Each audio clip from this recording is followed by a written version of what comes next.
Good morning, UPBOptionMillionaires.com, Thursday, March 12, 2015. Your morning market video. Stock futures are higher, much as they were yesterday and the day before and the day before that. But the market has been in pullback mode since hitting record highs not long ago. And you can see each of these bounces has been met with significant selling pressure. So we're getting a bounce here. Is it going to be short-lived? If you look over the last 10 trading sessions, we'll do the last 15 trading sessions. You can see the pullbacks. We've had nice little bounces in between, but here we are again, a nice little bounce.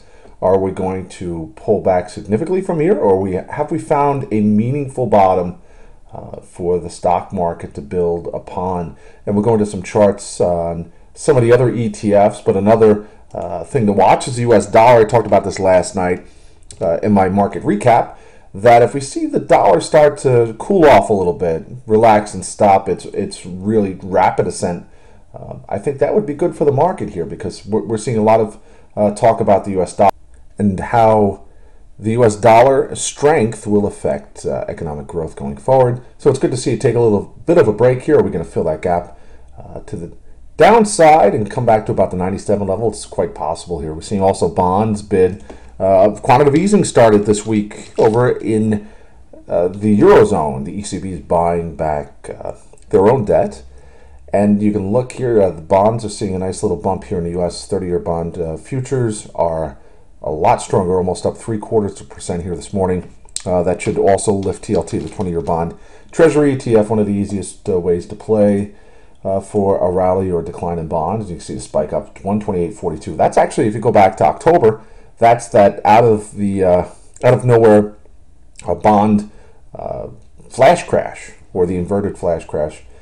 So just keep an eye on the bond market. I see some people talking about a possible bottom for TLT. I'll pull up the chart for TLT, and then we'll go into some of the other ETFs. I'll pull up the studies and the volume here, and you can see TLT is up, right up, and it blasted through it this morning. Up again, former support. It's now acting as resistance, but it's broken above it. We're at 128, so that looks very bullish here for TLT to recover and get back over 130. Let's look at IWM, because I think that's important. Yesterday, even when stocks were falling late into the trading session, small caps, Russell 2000 was just hanging tough. You see a nice little wick there to kind of reject the move down under 120. And this support level here at 120 has been very, very important. And just like QQQ at 100, that kept trying to break through it and couldn't, had a significant support level there at 100 and has not looked back since.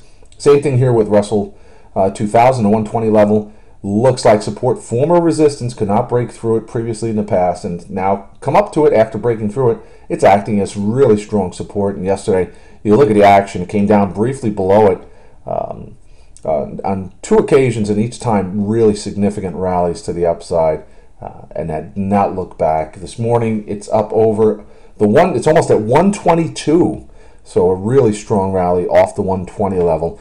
QQQ as well, looking support here. I was looking at about a 105.50 level. It broke through that yesterday. This morning it is at the 105.40 level, so it's just off it. As far as a longer term perspective, if the sell-off does continue, I do not expect it to last any longer than this trend line that we broke out of. That again, same as IWM, was this trend line was acting as resistance, broke through it, so now it's going to act as strong support. But I think the 105 level here, the 105.50 level, we're going to reverse course and head higher. Remains to be seen, though. You can't write that in stone, but again, we're getting a bounce this morning. Each of those bounces have been sold off, so that's also something to keep an eye on. Same thing here with the SPY, and you can look, starting to get oversold. I mean, that's something I watch for here, because with the SPY, generally when it's in the most recent memory, the last couple of years, every time it gets oversold, it has a sharp recovery. And you can look a couple of the times, especially if you go back to October, the middle of December, and earlier this year, and you can go back to August. I mean, look at each of the times the market's really got oversold, we've had a really sharp recovery. So that's something to watch here. We're really starting to get oversold here, and a quick snap back to about 207.50, 208 is not out of the question, and it's not going to come when you expect it. It's going to come when you least expect it. Perhaps this morning we'll get another flush to the downside, and then we'll rally, recover those losses, and mount a 1 or 1.5% rally to the upside. So that's something to keep an eye on. I also brought up QQQ as a point of the $100 level holding, just like the IWN. Now look how many times it tested, QQQ tested that $100 level before finally breaking out to the upside. So that $100 level at some point in the future, if we ever get back to it, will act as really significant. I mean, not just for the century mark, but in itself, the long history of support at that level that it will have coming back to it. Apple, that's a stock to watch. It's been falling dramatically. It's actually, with stock futures up today, it's not really up that much. Broke out of this beautiful flagging pattern. Something to keep an eye on. I thought this was going to break to the upside, bought some calls for a bounce, and it did bounce. The 125 calls at 44 cents, I think they were up near almost 75, 80 cents yesterday for almost 100% gain, but then fell into the end of the trading session. It's now breaking to the downside. So it's something to keep an eye on here. If we get down to the 115 level, we bounce up and come back down, we could be putting in some sort of a head and shoulders topping pattern, which would imply significantly lower prices. I'm not sure if that's what's going to happen, but if you look here, we started a real strong move up in February at the 120 level. So draw a line across. That's where the selling, if it doesn't stop here, I don't know if it's going to get much further than 120, at least over the short term, and something to keep an eye on as far as the price support area. Again, and you can see it pulling back even right now. It's about 40 minutes before the market's going to open for trade. Stock futures are higher, but Apple's kind of pulling back a little bit. It's not red yet, but it just seems like it wants one little washout here this morning before rallying. LL, Lumber Liquidators, got some sort of conference call today. This morning it's up 4%, up over the $34 level. You can see it's still curling up. I think this stock is dead over the long term, but hey, you know what? Could come back to fill this gap here at about the $45, $46 level before heading back down. You never know with these names. So something to keep an eye on there. Stocks that have been falling recently. On Tuesday, ACAP was up. Well, we're not going to get that one in, but let's go to some of the real estate investment trusts.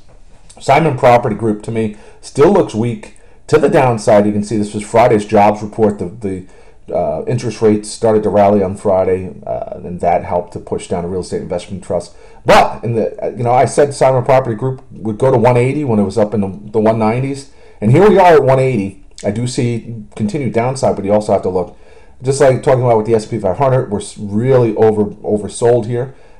That could last a lot longer, but it's just something to keep an eye on. If you're sitting on some puts, same with Boston Property Group, although not as oversold. I have some lines just going crazy here. But if you look, this more looks like a flagging pattern here than Simon Property Group.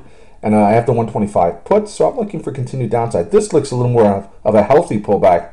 We're not completely oversold yet. So if you were going to get into one real estate investment trust for downside, BXP is probably your better alternative.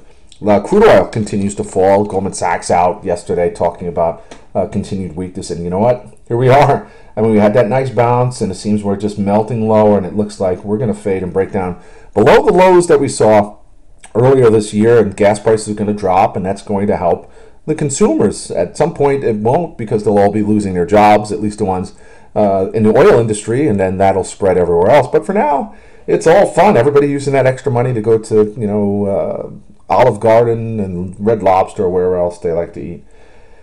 All right, UPB here, option millionaires. So we'll look some bounce trades here off the lows. If the market does indeed pull back right now, it's up near highs of the session pre-market. So it makes it a tough nut to crack. I'm in some Home Depot calls as well for a bounce. And Home Depot at a 104, and you can see the continued move to the upside. The one key you got to take from this marketplace is every single dip since the lows of March 2009 has got bought. Until that changes, all of these dips have offered a tremendous buying opportunity. I've said that so many times in the Option Millionaires chat room. I'm sure people are sick of it, but it's the fact that that's what's worked. So we're going to stick to it until it doesn't work. The same way with trading the trend. If the trend is up, you want to trade for downside every once in a while, that's fine, because the market has indeed pulled back. It hasn't been the easiest rally. It hasn't been like, hey, just buy and go away. I mean, you could have done that, but there were times where the market was pulling back significantly. But you can see this is really a methodical move to the upside until this trend breaks. Now you can see the wicks are starting to get a little bigger up here as we get towards new all-time record highs. So as far as the trend, it still remains to the upside, and we got to trade with a bias to that until that trend indeed changes. All right, I'll see you in the chat. Remember, have a great trading session. Goodbye.